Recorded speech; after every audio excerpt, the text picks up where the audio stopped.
Hey, welcome back to the Backyard Professor Chess videos. I just got done working out at the gym, and while I was lifting weights tonight, it dawned on me.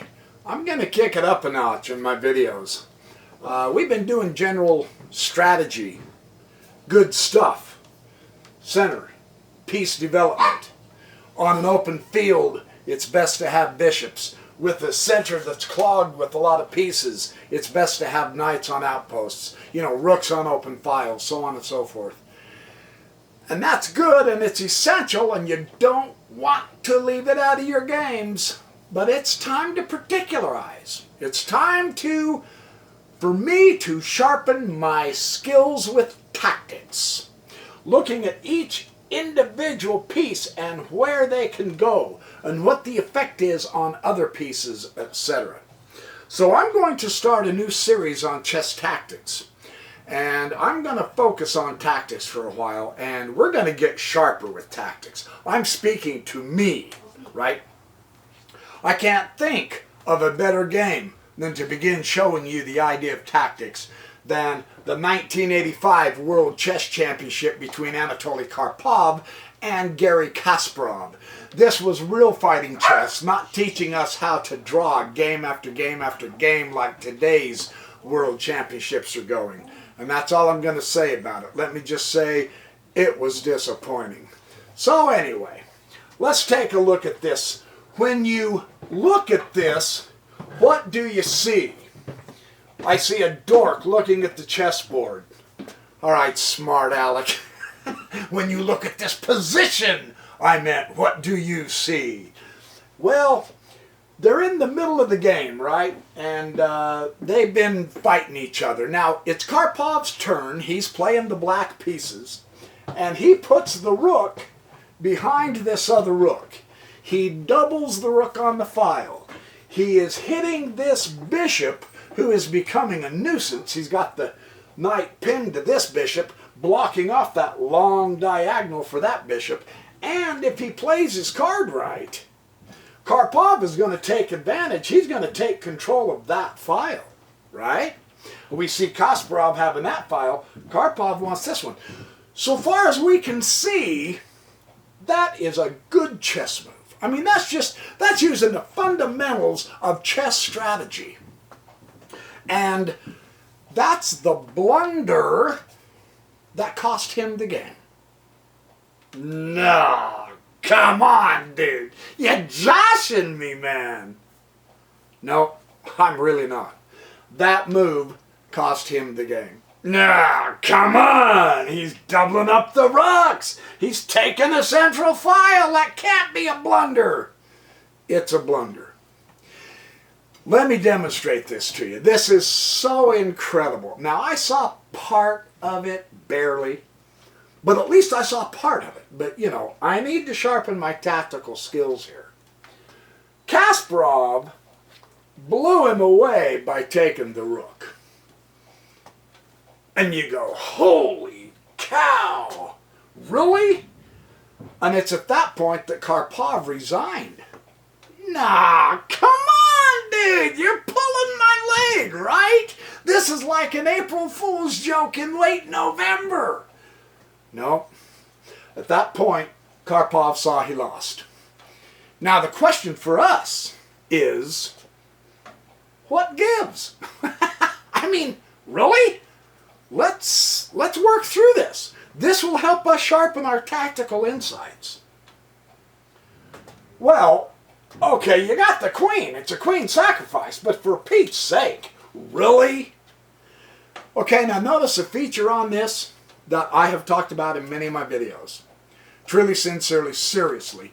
And it's well used here. Yep, you see it. The rook on the open file. And that is Kasparov's power move. Taking over the 8th rank, check to the king. King has no choice. There's nothing here that can intervene. So he moves down, and now you begin to see something open up, don't you? You go, oh, hey, wait a minute. I see what the next move will be. Yes, indeed.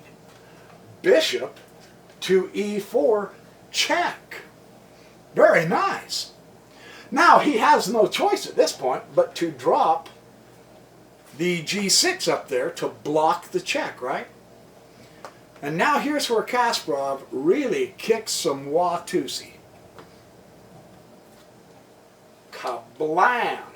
Like Gomer Pyle used to say, Shazam! Wow, there goes a rook. At this point, Karpov has to now decide, which do I want to lose, the bishop or the knight? Notice his choice. You don't see a board cluttered with a lot of pawns in the center, do you? So Karpov wisely chooses to keep his bishop. That's good chess sense, right? Well, Kasparov takes the knight. And you can almost hear Gomer Pyle. I'm giving my age away, right? Gomer Pyle, USMC, way back in the 1960s. Golly! I'm never going to hear the end of that one. Holy crap. Ay, ay, ay. Boom. And now Kasparov is just really clamping down, right? I mean, the game was over by this point, but this is what they both saw. He can compensate a little bit by getting that bishop back, right? Leaving Kasparov with no bishops. But the problem with that is then the rook comes over here and goes mate. So that's a pretty interesting variation, isn't it? The tactics involved here are really sharp. What we want to do now with this game, let me reset it up while I'm talking to you. What we want to do is play with this. Let's experiment. Let's doodle around with a couple of variations and see if there's something more we might be able to understand or possibly even help Black out with. So, and I've written these down, and I've made about a dozen of these. I made about an hour and 10-minute video last night, and that stupid thing split in half, and it wouldn't upload both halves or nothing. So I'm going to do a short video here. I'm sorry. I'm going to do about a half-hour long one. I'll do a couple of variations. I have, as you can see, no joke, I have been working on this thing. There are several variations there, and then I've got another page of several more variations there. There's a lot we can do to study, and maybe you can do that on your own to come up with something. But in all the variations, white really does come out more or less looking good. Now and of course you're going to get the queen d7, right? Now my question was, one of the questions I asked was, does Karpov have to retake the queen? What if, and here's where we get to start playing this game, what if, or what happens if we try this as opposed to what actually happened, right? So let's say we go over to rook f8. What would be the logical result? Does that change the second power move? No. No, you want, I mean, your rook's on an open file, for Pete's sake. Take advantage of it. Put that right up there on the 8th rank. That is a power move, right? And now we have another variation where either this rook will take this rook, or this rook will take this rook. And I've done several variations out. Maybe you can tinker with that yourselves. Oh, whoops, I forgot to put the bishop back. In this variation, bishop comes to a6. And then the rook takes the f8. Here, check. And so the king retakes the rook. And there's another variation where instead of retaking the rook, you can bump him down to there, except that's a pretty tough one. And then bishop takes c6, of course. You're going to take the pieces while you can, absolutely. Bishop takes the c6, and then queen goes to e7. So we tried to bump the rook over. Now let's get rid of these queens because they're going to be, the white queen is going to be way too strong here, right? So it makes sense that black would want to exchange the queen. And sure enough, queen take queen, king take queen. So this is the position at this point, and you can see he's still got 3-1 now. It's really all but hopeless, and then rook d7, of course, and you've got a hit on this back pawn right there. There's not a lot he can do. King e6, And rook a7, yeah, rook takes a7, of course, eliminating his position. Now, what if we put the bishop down here to c4, right? This kind of works real cool with a lot of variations, because the idea, if the king isn't here, to bring the bishop down to here and give it a solid outpost. Maybe I have enough time to work one of those variations. Well, and then the knight, you want to get all your pieces in the game, so the knight bumps up here and goes check to the king, right? So king goes d6, and then I've got bishop e8 hitting this pawn here, and then the f6 comes up. So at this point, you can play through it pretty much, but white really does end up keeping the upper hand on that. So let's try something else. Let's try another variation and see if we can get something else going that could be as interesting or even helpful. We want to try to figure out, was it really a wipeout? And realistically, according to many of the variations I worked through, I gave you that one. Let me give you one more on this where we follow more or less. Well, here's one. Here's one that's okay. And of course, here's where we make all our mistakes, right? We're seeking to sharpen our tactical ability by doing a couple of different things so that we might catch something.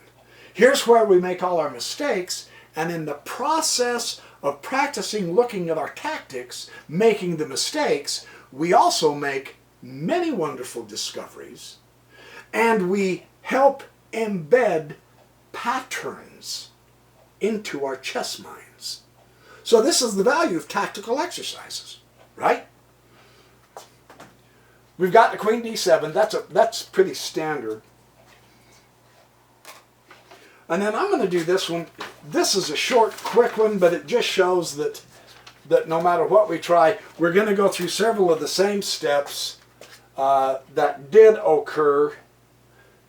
And then we'll get down here and do a different variation. And then bishop down here to e4. And then, of course, you got the g6 bumped up here. And then the rook takes the d7, absolutely. That's not a question. The bishop's going to go to a6, absolutely. Now, and bishop takes c6. We can't forget that part of it. So it's pretty much the same variation at this point, except what if the bishop comes to here? And, oh no. Yes. Bishop c6. And then the knight starts getting into the game. And then the bishop comes down to here. This idea, this principle here is the pawn and the bishop are a solid bulwark, right? They kind of help give a wall, as it was, between the king and the rook, so the rook now can't go there. So it's somewhat, but then that's why the, well, I mean, let's tinker with this just for a second. Let's say that you took the bishop anyway. Let's say that wall was too big. I mean, you have 4 pieces to play around with, right? Obviously, you're not going to take it with the queen. So, well, you can't take it with the pawn either. That was the other part of the variation. The pawn is pinned. So with that variation, with the knight coming up here to d4, the bishop, that was my conclusion. With the pawn coming up to d4, the bishop is not effective going here because the knight simply takes the bishop. And then you lost another piece still. So I think I've got enough time to do one more of these. What this is doing for us, what I really, really like about this is it shows us how to coordinate and cooperate the different pieces with each other, right? That's what's so fun about playing around with different tactical exercises. And, you know, you get them in the books, and the book says this goes there, and then this goes there, and then so-and-so takes that, and so-and-so takes that, but does it have to be that way? For instance, let me show you this other variation real quick, where, let me see if I can find it. I asked a really tough question. Oh, right here. The very first variation. This is the standard one here. Queen takes d7. Rook takes d7. Sure enough, the rook takes the d7 and the rook comes up d8. Absolutely. And the king comes to h7 and the bishop comes down to e4. Now, I know you're behind in material. I know black is getting his tush kicked and all that. But what would happen in a variation if instead of pushing the g-pawn, you put the queen there? Highly unlikely, I'm well aware of that. Only a dork would do that. But what if it helped you find a variation that you could win the game? Again, unlikely. But see, we're experimenting. We're having fun. We're testing the waters, so to speak. So let's see what would happen. Obviously, the bishop's going to take the queen. Yeah. Hello. Yes. And so the king takes the bishop.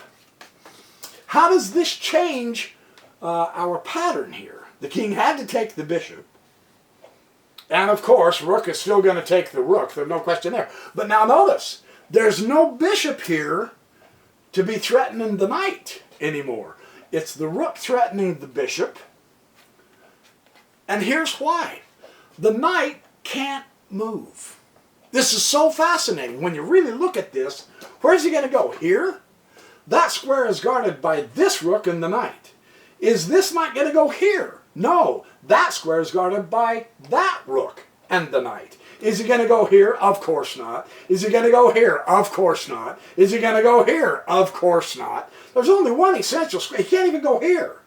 There's only one essential square he's going to go to, and that does him absolutely no good. If he goes here, then he can start bumping into the game, maybe. But with these two rooks on the central files, that knight's going to have a hard time getting on that side to support his king. So that's interesting. So you'll want to keep your bishop between the two because the bishop can cross that divide. So it makes sense that you're going to protect the bishop. Right? I like talking out loud to myself while I'm looking at these puzzles because it really does help you see things more than you normally would. At least it does for me. And then let's say knight goes h4. The idea here, I was thinking, is what if he stayed out in front instead of dodging back in the back? Right? Just for kicks and giggles. We are exploring. And then, don't leave your knight over there. You want that knight there because it keeps this one in check. Well, the two rooks do too, but so that's a pretty good move. Now, bishop b5. Because the next move, he would be willing to move the knight here because he's got a skewer on the rooks, right? So this is the idea of a tactic, a discovered tactic if white isn't paying attention. If white is so mesmerized of getting his knight into this game, he may very well lose a rook by a boo-boo, by a tactic, right? That makes sense that he would do that. Well, white's got rook d6 check, right? I mean, really. And this rook makes it so that the king cannot move toward the rooks, right? So this is a tough call. It's really, seriously, it's curtains. Especially if he goes d5. Because now he's got the bishop. If the king moved down like that. So, I mean, you know, king g6, move back up to g6, and then take the bishop. That's a couple of different variations. The idea with tactics, as we look at various tactical puzzles and different coordination of pieces, and if we try a couple of different things, if we try to take a different piece than what the variation called for, how would that affect where the other pieces move, how they have to get into this to cooperate and coordinate and all that? That's the fun of tactics. We now have to specifically see where can the pieces go, right? We now have to see where is the influence all the way. You cut off that 8th rank for the king, so now he has to come out into the field. If he finds a way to get out here and monkey around too much, we have pawns here we can push up to limit how far the king can go, right? Because the rook has him cut off, now we can start squeezing him this way. The king makes a move, push another pawn. The king makes a move, push another pawn. So really, I personally couldn't find any instance where black was really going to have a go at this. I mean, Karpov was right to resign because his opponent was Kasparov, right? So, if you have computers and you want to do some analysis, have at it. That would be fun to see what they come up with. Put them down in the comments if you want. So there's the video, my first video on chess tactics. I'm going to do a lot of these because I can see the value. I agree with my critics and with my friends who, well, I consider my critics my friends too. Everyone's my friend as far as that goes. But I agree with the comments that I have ignored tactics for too long. It's time for me to up my game. And I'm going to enjoy doing this. I think it's going to be fun. Tactics have a way of really bringing in the spice into the game, you know. So there's your tactical video. Stay tuned for more tactics coming shortly your way. In the meantime, remember, happy checkmating. Be good, do well, have fun, be kind, be super. You are awesome. Don't think I'm just saying that lightly. Every person is awesome. Share that awesomeness. Let other people know they too are awesome by you being awesome to them, right? Let's not let the dippy politicians of our countries dictate the mood of our lives. It's gonna happen. Stuff happens. But that's not the point, because it doesn't matter that something happens, because everything happens all the time. What matters is how we react to what happens, right? Positive attitude, man. All right, I'll catch you guys in the next video.